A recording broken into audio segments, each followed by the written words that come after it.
Assalamualaikum warahmatullahi wabarakatuh. Waalaikumsalam warahmatullahi wabarakatuh. Waalaikumsalam warahmatullahi wabarakatuh. Kelas 10 RPL 1 sekarang mapel agama Islam ya. Ya, Mari kita buka pelajaran Pak IBP pada pertemuan kali ini dengan membaca basmalah bersama-sama. Bismillahirrahmanirrahim. Mudah-mudahan dengan nama Allah yang Maha Pengasih lagi Maha Penyayang, Allah mudahkan segala urusan kita di dunia. Allah pahamkan kita dalam memahami pelajaran-pelajaran yang diberikan oleh guru-guru kita. Amin ya rabbal alamin. Pertemuan minggu lalu itu sudah selesai materinya tentang gemar menuntut ilmu dan mengamalkan ilmu. Benar ya, pertemuan kemarin itu tentang ilmu ya? Iya, Betul, Pak. Pak. Iya. Oke, selanjutnya sebelum memulai pelajaran Pak IBP pada pertemuan kali ini, silahkan kalian masuk ke kelas Pak IBP ya, kelas Pak IBP kelas 2021 Pak I 10 RPL 1 untuk mengisi daftar hadir pada pertemuan kali ini pada KD 3.10 sumber hukum Islam. Jadi hari ini kita akan belajar tentang sumber hukum Islam. Silahkan kalian cari tulisan ya, daftar hadir Fikon Pak IBP sumber hukum Islam tanggal 17 bulan 2 tahun 2021. Silahkan dipilih hadir bagi anak-anak yang sudah masuk ke room Vicon, kemudian klik submit, atau ketika kalian sedang sakit boleh kalian tidak mengikuti Vicon, boleh kalian tidak mengikuti Vicon, klik sakit, silahkan kalian istirahat, atau jika kalian sedang ada kepentingan di luar, sedang berada di jalan, silahkan klik izin kemudian submit vote-nya. Boleh kalian meninggalkan pelajaran. Tapi bagi anak-anak yang sudah tergabung di dalam Vicon, silahkan klik hadir dan submit vote. Maka nanti akan masuk ke dalam rekapan daftar hadir pada hari ini. Di sini sudah ada 9 anak yang absen, sudah ada 10 anak ya, 12 anak. Bagi anak-anak yang ternyata sudah submit vote, mungkin terkesannya kok tidak jadi, itu sebetulnya sudah terekam di form daftar hadir ini, yaitu masuknya ke order atau yang lainnya. Tapi jika bagi anak-anak itu kurang mantap, dalam artian bagi anak-anak yang sudah melakukan daftar hadir ini dan submit vote tetapi kok tidak jadi, silahkan kalian boleh menuliskan nama kalian di reply di bawahnya. Klik reply-nya, dituliskan nama kalian, nama lengkapnya, lalu silahkan ditulis nomor absennya. Ini bagi anak-anak yang tidak jadi atau gagal submit vote-nya. Bagi anak-anak yang sudah submit vote, tidak perlu menuliskan ini. Jadi ini hanya untuk anak-anak yang tidak jadi atau gagal dalam mengisi daftar hadir untuk submit vote-nya. Baik, anak-anak sudah bisa dipahami ya cara mengisi daftar hadirnya. Yang ada di room Vicon ini sudah ada 27 anak. Lalu yang di daftar hadir baru 20 anak, masih kurang 7 anak ya. Silahkan mengisi dahulu daftar hadirnya sebelum kita masuk ke materi pada pertemuan hari ini tentang sumber hukum Islam. Sudah ada 20 ya, sudah ada 20 respon di sini. Baik, kita mulai saja ya anak-anak sambil menunggu teman yang lain mengisi daftar hadirnya. Apakah sudah kelihatan di perangkat kalian slide-nya? Sudah. Sudah ya. Kita akan belajar tentang sumber hukum Islam, membiasakan hidup berdasarkan hukum Islam. Baik anak-anak, sumber hukum Islam, kita akan belajar dari yang pertama, itu adalah ada yang namanya Al-Quran. Jadi sumber hukum Islam, kita melakukan aktivitas di dalam hidup kita sehari-hari, kita ini harus berdasarkan sumber hukum Islam. Sumber hukum Islam itu apa saja? Yang pertama adalah, dan yang paling utama adalah Al-Quran, kitab suci umat Islam. Ini adalah sumber hukum Islam yang pertama. Lalu yang kedua adalah adanya Al-Hadis. Al-Hadis ini adalah atau hadis atau sunnah yang dari Nabi Shallallahu Alaihi Wasallam. Kalau Al-Quran dari Allah Subhanahu Wa Taala, Al-Hadis itu dari Nabi Shallallahu Alaihi Wasallam. Lalu sumber hukum yang ketiga adalah ijtihad. Ini adalah kesepakatan para ulama. Nah, jadi secara garis besar, sebetulnya sumber hukum Islam itu ada tiga, yaitu Al-Quran, Al-Hadis, dan ijtihad. Nah, kalau Al-Quran tadi adalah dari Allah, Al-Hadis itu dari Rasulullah, dan ijtihad itu adalah dari para ulama. Ya, jadi ini urutannya, yang pertama adalah Al-Quran dahulu, kemudian hadis, kemudian ijtihad. Lalu setelah sumber hukum yang ketiga ini yang utama, maka ada sumber hukum Islam yang lain, yaitu adanya pembagian hukum. Pembagian hukum yang berdasarkan Al-Quran, berdasarkan Al-Hadis, dan berdasarkan ijtihad. Lalu yang berikutnya adalah penerapan taklifi atau penerapan hukum di dalam kehidupan sehari-hari. Baik anak-anak, ini adalah sumber hukum Islam yang akan kita pelajari, dan pada pertemuan kali ini kita tidak akan membahas semuanya karena waktunya tidaklah akan cukup. Jadi kita akan coba sampai mana nanti kita akan belajar tentang sumber hukum Islam. Yang pertama kita akan bahas dahulu apa itu yang namanya sumber hukum Islam. Jadi yang namanya sumber hukum Islam itu di sini adalah, bisa kalian lihat, adalah segala sesuatu yang dijadikan dasar, ya. Sumber hukum Islam adalah segala sesuatu yang dijadikan dasar, aturan atau pedoman ketika seorang muslim melakukan aktivitasnya di dalam hidup sehari-hari.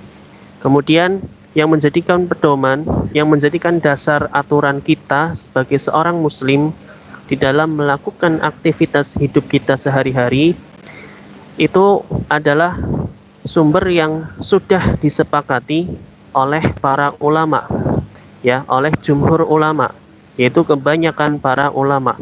Kita melakukan segala aktivitas harus berdasarkan aturan atau pedoman, yaitu dari sumber hukum Islam.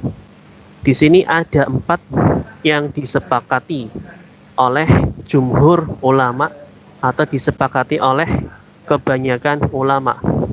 Ada 4 macam, yaitu yang pertama adalah Al-Quran, yang kedua adalah As-Sunnah atau Al-Hadis, yang ketiga adalah ijtihad, dan ijtihad itu dibagi menjadi 2 di sini, yaitu ijma' dan qiyas. Jadi kalau yang tadi sumber hukum Islam secara umum, secara general, secara garis besar, itu kan ada 3, yaitu Al-Quran dari Allah, Al-Hadis dari Nabi, dan ijtihad dari para ulama. Lalu di sini yang disepakati oleh para ulama, ya, yang disepakati oleh jumhur ulama ada 4. Yang pertama adalah Al-Quran dari Allah, yang kedua Al-Hadis atau As-Sunnah dari Nabi, kemudian ijma' dari ulama, qiyas dari ulama, atau bisa dikatakan ijtihad. Ini penjabarannya ijtihad adalah ijma' dan qiyas. Lalu anak-anak sekalian, kelas 10 RPL, kelas RPL berapa ya? Kelas 1, 10. Pak. Satu. Oh ya, kelas 10 RPL 1. Yang berikutnya mari kita perhatikan di sini Quran surat keempat. Quran surat keempat itu surat apa ya? Yang pertama surat Al-Fatihah, yang kedua surat Al-Baqarah, yang ketiga Quran surat Ali Imran, yang keempat adalah surat An-Nisa. Nah, di dalam Quran surat An-Nisa ayat 59 Allah Subhanahu wa taala itu berfirman, maknanya adalah wahai orang-orang yang beriman, marilah kita sebagai orang yang beriman dengarkanlah firman Allah yang ini, taatilah Allah dan taatilah Rasul, yaitu taatilah Allah adalah taatilah Al-Quran dan taatilah Rasul adalah taatilah sunnahnya atau hadisnya, dan ulil amri yaitu pemegang kekuasaan atau pemimpin di antara kita semua. Kemudian jika kamu berbeda pendapat tentang sesuatu, maka kembalikanlah kepada Allah. Nah, jika kamu berbeda pendapat tentang sesuatu, maka kembalikanlah kepada Allah, yaitu Al-Quran dan Rasulnya atau sunnahnya atau hadisnya. Jika kamu beriman kepada Allah dan hari kemudian, yang demikian itu lebih utama bagimu dan lebih baik akibatnya. Quran surat An-Nisa ayat 59 ini menekankan kepada kita bahwa kita diperintahkan oleh Allah untuk mentaati Allah dan mentaati Rasulnya. Lalu ketika kita sedang mengalami perselisihan, mengalami perbedaan pendapat tentang sesuatu yang terjadi di antara kita di dalam hidup ini, maka Allah perintahkan supaya semuanya itu dikembalikan kepada Allah, yaitu melalui Al-Quran, sumber hukum Islam yang pertama, dan dikembalikan ke Rasul atau sunnahnya atau hadisnya, sumber hukum Islam yang kedua. Dan di sini ada keterangan jika kamu beriman kepada Allah dan hari akhir atau hari kemudian. Lalu yang berikutnya, anak-anak sekalian, di sini adalah sumber hukum dalam Islam. Yang pertama adalah Al-Quran. Al-Quran yang sering kita baca, yaitu diawali dari surat Al-Fatihah dan diakhiri surat An-Nas. Kemudian ada Al-Hadis. Perlu kita ketahui yang namanya hadis itu bermacam-macam. Ada Sahih Bukhari, ada Sahih Muslim, ada Sunan Abu Dawud, Sunan At-Tirmidzi, dan lain sebagainya. Hadis itu ada yang sahih, ada yang maudhu, ada yang palsu, dan berbagai macam hadis. Lalu yang ketiga adalah ijtihad. Ini adalah kesepakatan para ulama. Jadi para ulama itu berkumpul ketika terjadi sebuah perselisihan, sebuah masalah, maka para ulama ini berdiskusi, bermusyawarah, dan menghasilkan sebuah hukum. Inilah yang namanya ijtihad. Lalu yang berikutnya, mari kita belajar tentang sumber hukum Islam yang pertama, yaitu Al-Quran.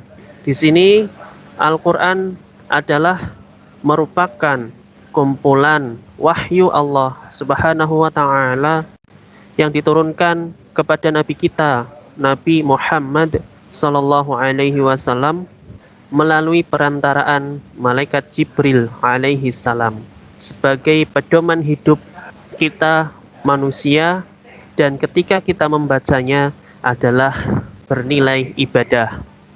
Nah, ini adalah definisi daripada Al-Quran, yaitu kumpulan wahyu Allah yang diturunkan kepada Nabi Muhammad melalui perantara malaikat Jibril. Melalui perantara malaikat Jibril sebagai pedoman hidup manusia. Membacanya merupakan ibadah. Di sini Allah Subhanahu wa taala berfirman di dalam Al-Qur'an surat Al-Maidah ayat 48, dan kami telah turunkan kepadamu Al-Qur'an dengan membawa kebenaran, membenarkan apa yang sebelumnya, yaitu kitab-kitab yang diturunkan sebelumnya, dan Al-Quran adalah ukuran untuk menentukan kebenaran terhadap kitab-kitab yang lain itu. Quran surat Al-Maidah ayat 48. Jadi Allah Subhanahu wa taala menjelaskan Al-Qur'an adalah sumber hukum Islam yang pertama, dan Al-Qur'an di sini memiliki fungsi yaitu membenarkan kitab-kitab, ya, membenarkan kitab-kitab yang telah Allah turunkan sebelumnya, yaitu kitab Taurat, kitab Zabur, kitab Injil. Itu semua adalah kitab yang Allah turunkan sebelum Al-Qur'an. Dan Allah turunkan Al-Qur'an untuk menyempurnakan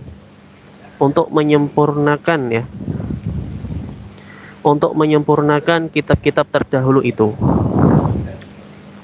Di sini di dalam Quran surat Ali Imran, Allah Subhanahu wa taala berfirman, Bismillahirrahmanirrahim.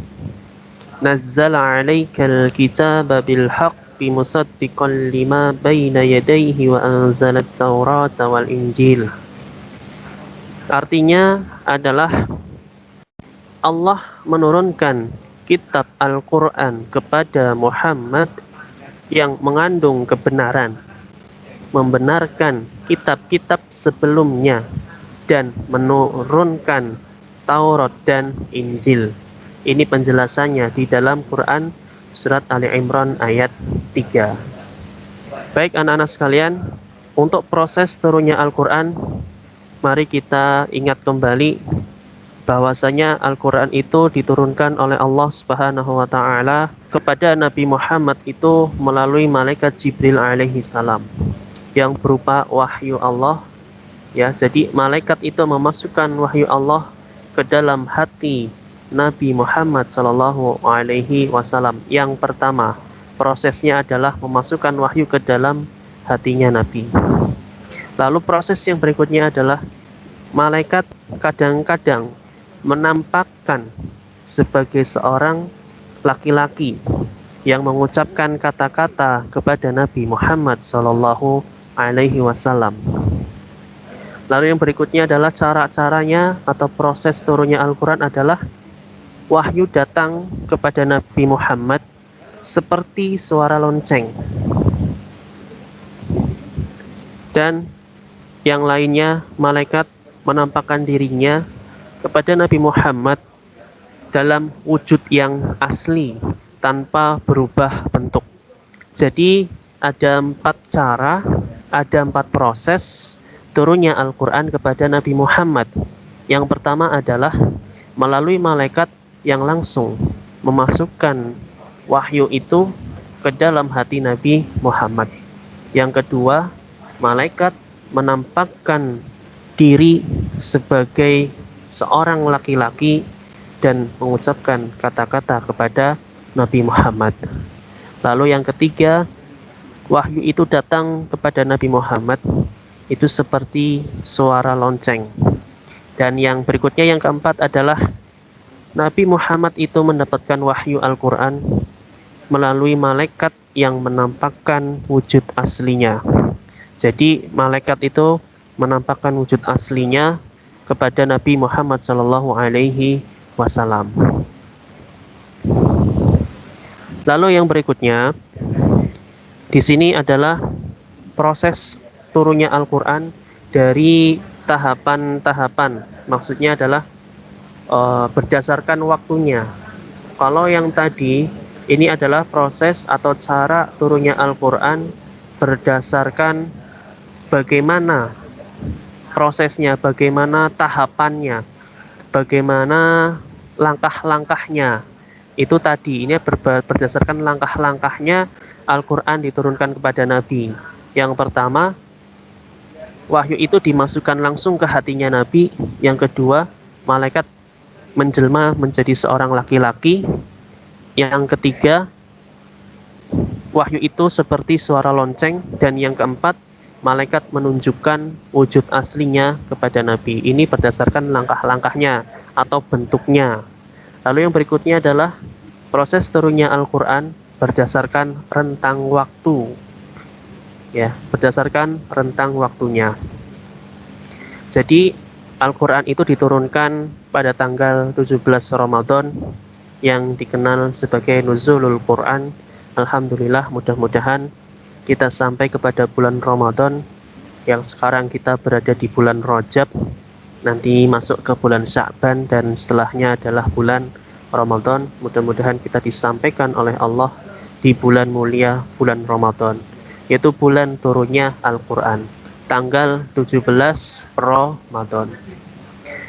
Lalu Al-Quran diturunkan kepada Nabi secara bertahap, secara mutawatir, secara berangsur-angsur selama 22 tahun, 2 bulan, dan 22 hari. Allah memberikan wahyu yang pertama kepada Nabi Shallallahu Alaihi Wasallam adalah Al-Quran surat Al-Alaq ayat 1 sampai 5 yang berbunyi Iqra bismi rabbikal ladzi khalaq, dan seterusnya, itu sampai 5 ayat. Membaca Al-Quran bernilai ibadah dan mendapatkan pahala. Baik anak-anak, selanjutnya adalah di sini Allah tidak menurunkan Al-Quran secara cuma-cuma, tetapi Al-Quran diturunkan itu memiliki manfaat yang luar biasa. Yang pertama di sini kita akan bahas adalah Al-Quran itu diturunkan secara berangsur-angsur. Ya, tujuannya atau manfaatnya adalah yang pertama, Al-Quran diturunkan berangsur-angsur atau mutawatir atau bertahap adalah agar lebih mudah dimengerti, dipahami, dan dilaksanakan oleh Nabi dan oleh umatnya Nabi Muhammad Sallallahu Alaihi Wasallam. Jadi Al-Quran tidak turun sekaligus. Al-Quran turun bertahap dan berdasarkan kejadian atau peristiwa pada saat itu. Lalu turunnya Al-Quran itu sesuai dengan peristiwa yang terjadi. Dan secara berangsur-angsur Al-Quran turun itu tujuannya atau manfaatnya adalah memudahkan untuk diingat dan dihafal oleh orang-orang. Dan di antara ayat Al-Quran ada yang merupakan dari jawaban, ya, merupakan jawaban dari pertanyaan-pertanyaan kaum-kaum Quraisy atau pertanyaan-pertanyaan sahabat-sahabatnya Nabi. Jadi ini adalah kelebihan, manfaat, ataupun tujuan diturunkannya Al-Quran secara berangsur-angsur. Lebih mudah dimengerti dan dilaksanakan, dan Al-Quran itu turunnya berdasarkan peristiwa, sehingga Al-Quran juga isinya di dalamnya terdapat cerita-cerita atau kisah-kisah nyata pada zaman dahulu kala, dan berangsur-angsur pula itu memudahkan untuk diingat dan dihafal. Dan ketika pada zaman sekarang Al-Quran telah dibukukan menjadi kitab suci Al-Quran, orang-orang yang ingin menghafalkan Al-Quran itu pun berangsur-angsur. Ada yang 1 hari 1 ayat, ada yang 1 hari 1 halaman, ada yang 1 hari 1 lembar, dan lain sebagainya, tergantung kekuatan ingatan atau hafalan orang. Dan di antara ayat Al-Quran adalah merupakan jawaban dari pertanyaan-pertanyaan kaum Quraisy, pertanyaan-pertanyaan orang-orang non-Islam pada waktu itu, bahkan pertanyaan dari para sahabat-sahabat Nabi. Baik anak-anak, yang berikutnya adalah tentang sifat-sifatnya Al-Quran. Di sini Al-Quran memiliki sifat yang pertama adalah nur atau cahaya. Orang yang senantiasa membaca Al-Quran dalam hatinya akan bercahaya. Kemudian huda, yaitu sebagai petunjuk bagi orang-orang yang senantiasa membaca, memahami makna yang terkandung di dalam Al-Quran. Dan Al-Quran juga sebagai asy-syifa, yaitu obat bagi sakit yang diderita oleh manusia. Ketika manusia sakit, memperbanyak bacaan Al-Quran, misalkan memperbanyak surat Al-Fatihah, membaca surat Al-Ikhlas, membaca surat Yasin.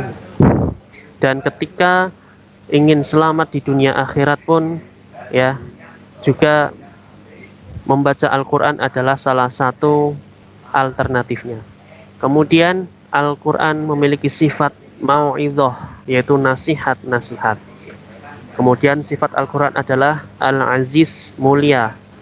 Tidak sembarangan orang itu bisa memegang Al-Quran. Orang yang sedang berhalangan itu tidak bisa memegang Al-Quran karena tidak sedang berada dalam keadaan suci. Sementara Al-Quran itu suci dan Al-Quran itu adalah mulia. Tidak boleh diletakkan di lantai, tidak boleh diletakkan di sembarang tempat, tapi letakkanlah di atas dan di tempat yang mulia. Dan sifat Al-Quran yang berikutnya adalah mubarak, artinya yang diberkahi. Maka orang yang suka membaca Al-Quran, insya Allah Allah akan berikan keberkahan di dalam hidupnya. Basir, sifatnya Al-Quran yang berikutnya adalah basir dan nadhir, yaitu basir memberikan kabar baik dan nadhir itu memberikan kabar buruk. Itulah Al-Quran. Kabar baik di dunia, kabar baik di dunia, kabar baik di dunia, kabar buruk di dunia, kabar baik di akhirat, kabar buruk di akhirat. Itu Al-Quran membawa kabar baik dan kabar buruk. Basir dan nadhir. Basir kabar baik, nadhir adalah kabar buruk. Di sini kita akan bahas selanjutnya adalah kedudukan Al-Quran. Yang pertama, Al-Quran merupakan kumpulan wahyu Allah Subhanahu wa Ta'ala. Dan Al-Quran kedudukannya adalah sebagai sumber hukum Islam yang pertama.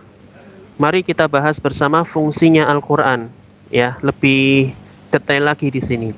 Al-Quran itu sebagai pedoman hidup manusia. Al-Quran sebagai rahmat bagi alam semesta. Al-Quran sebagai cahaya petunjuk.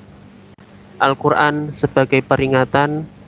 Al-Quran sebagai penerangan dan pembeda antara yang hak dan yang batil, yang benar dan yang salah.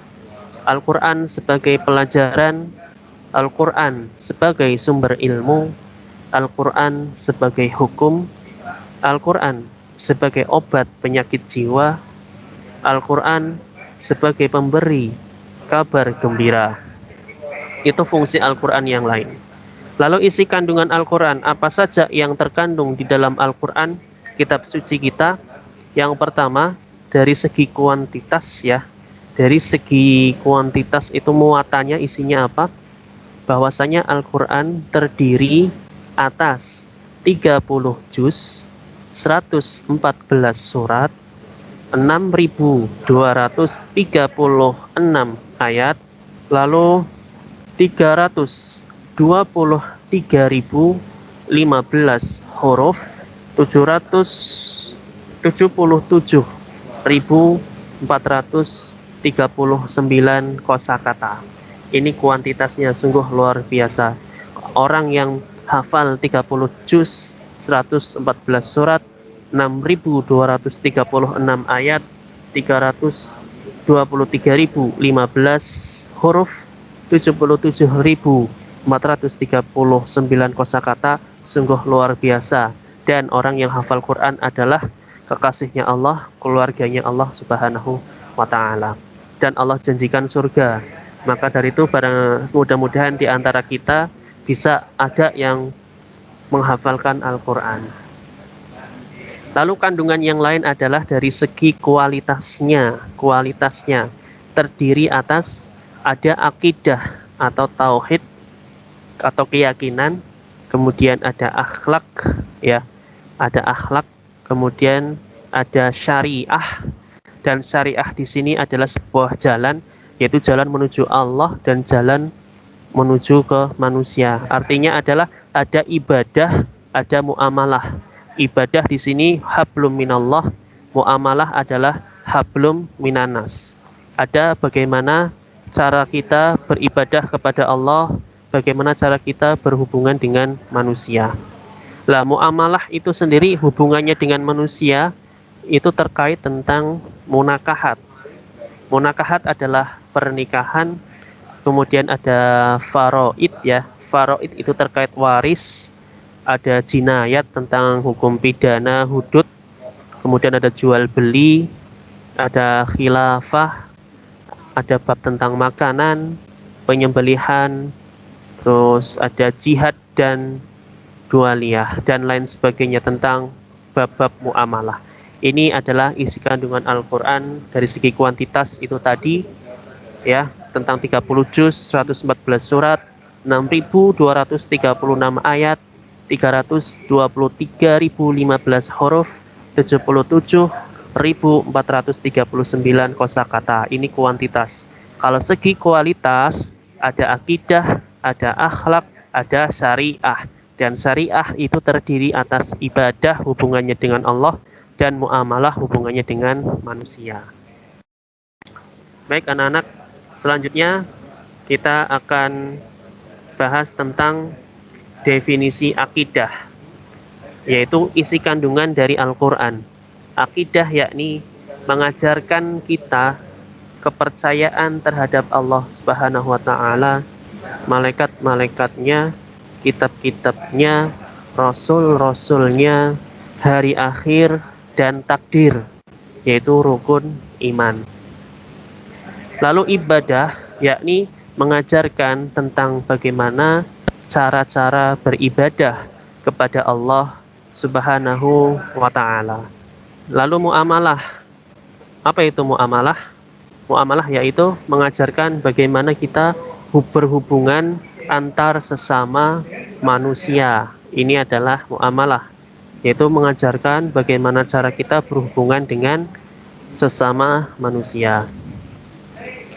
Lalu akhlak karimah, akhlakul karimah itu Al-Quran mengajarkan kepada kita tentang budi pekerti yang mulia, dan diceritakan juga di dalam Al-Quran banyak kisah-kisah tentang akhlak yang mulia. Lalu di dalam Al-Quran juga ada tarikh ya, ada sejarah, ada cerita, ya ini mengajarkan sejarah umat-umat terdahulu, baik umat Islam maupun bukan umat Islam, itu ada di dalam Al-Quran. Syariat di dalam Al-Quran itu, makna dari syariat adalah mengajarkan tentang peraturan perundang-undangan secara menyeluruh. Baik anak-anak sekalian, ini adalah pembahasan tentang Al-Quran. Sampai di sini apakah bisa dipahami? Apakah ada pertanyaan tentang Al-Quran anak-anak kelas 10 RPL 1? Belum, Pak. Belum ya? Bisa dipahami? Insya Allah. Baik, kita akan bahas tentang hadisnya sedikit ya.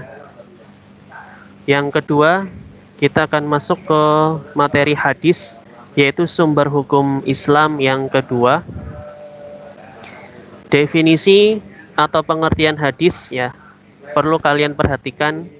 Definisi hadis adalah baru, bisa diartikan baru, bisa diartikan percakapan, atau bisa diartikan sebagai sesuatu yang diberitakan, diperbincangkan, dan dipindahkan dari seseorang kepada orang lain.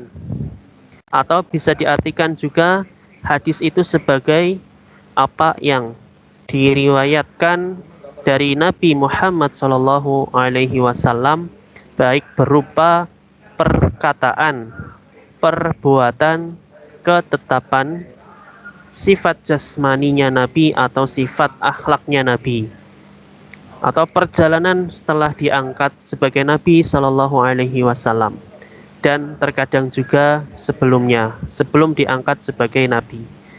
Kata hadis yang mengalami perluasan makna sehingga disinonimkan dengan sunnah. Artinya di sini hadis itu adalah sebuah percakapan ya, atau sebuah perkataan Nabi, perbuatan Nabi, dan ketetapan Nabi. Ini adalah definisi hadis biar kalian tidak bingung. Intinya adalah hadis itu adalah perkataan Nabi, perbuatan Nabi, dan ketetapan Nabi. Sampai di sini saja sudah cukup ya. Hadis adalah perkataan Nabi, perbuatan Nabi, dan ketetapan Nabi. Lalu diperluas dengan nama as-sunnah. Apa itu as-sunnah? As-sunnah adalah teladan ya, atau contoh. Terutama berlaku bagi teladan Nabi Muhammad SAW Termasuk juga sikapnya Nabi itu sunnah, tindakannya Nabi itu sunnah, bagaimana cara Nabi makan itu sunnah, bagaimana cara Nabi berjalan itu sunnah. Ketika kita melakukan tindakan yang dicontohkan oleh Nabi itu adalah sunnah. Ucapan Nabi dan cara Rasulullah menjalani hidupnya itu adalah sunnah. Lalu di sini coba kita perhatikan hadis ya, al hadis itu di dalamnya adalah ada qauliyah perkataan Nabi, itu ada takririyah ketetapannya Nabi, itu ada fi'liyah perbuatan Nabi, kemudian ada hamiyah cita-cita Nabi. Lah, hadis yang berupa perkataan atau hadis yang berupa hadis qauliyah itu artinya adalah hadis yang memuat perkataan atau ucapan Nabi Muhammad Sallallahu Alaihi Wasallam. Qauliyah perkataan, berarti hadis yang memuat perkataan atau ucapan Nabi. Lalu kalau hadis fi'liyah, hadis perbuatan Nabi itu maknanya adalah hadis yang menyebutkan perbuatan Nabi Muhammad Sallallahu Alaihi Wasallam. Ini hadis fi'liyah yang menyebutkan perbuatan atau perilaku Nabi Muhammad Sallallahu Alaihi Wasallam. Hadis fi'liyah. Lalu kalau takririyah, hadis takririyah atau ketetapan Nabi itu maksudnya adalah hadis yang menyebutkan ketetapan Nabi Muhammad terhadap apa yang dilakukan atau diucapkan oleh para sahabat. Ya, ketetapan Nabi yang terhadap ketetapan Nabi terhadap apa yang dilakukan atau diucapkan oleh para sahabat. Lalu yang terakhir, hadis hamiyah atau cita-citanya Nabi adalah hadis yang menyebutkan keinginan Nabi Muhammad SAW yang belum terrealisasikan, seperti halnya keinginan untuk berpuasa pada tanggal 9 Asyura. Baik anak-anak, yang terakhir akan saya tampilkan di sini yaitu tentang kedudukan hadis atau kedudukan sunnah. Bahwa hadis itu memiliki kedudukan sebagai sumber hukum Islam kedua setelah Al-Quran. Dan di sini ada contoh kitab hadis. Yang di sebelah kanan ini adalah Sahih Muslim, yang di sebelah sini sebelah kiri ya, sebelah kanan ada Sahih Muslim, sebelah kiri ada Sahih Bukhari. Kitabnya namanya Fathul Bari. Ini salah satu dua contoh ya, kitab yang utama Muslim dan Bukhari. Baik anak-anak, pertemuan kali ini sampai di sini dulu. Jika ada pertanyaan silahkan ditanyakan. Apakah bisa dipahami untuk materi kali ini tentang Al-Quran dan hadis sebagai sumber hukum Islam? Al-Quran yang pertama, hadis yang kedua? Bisa. Bisa ya. Baik, Bisa, kalau begitu pertemuan kali ini kita sudah membahas tentang Al-Quran dan hadis, tapi hadis belum semuanya.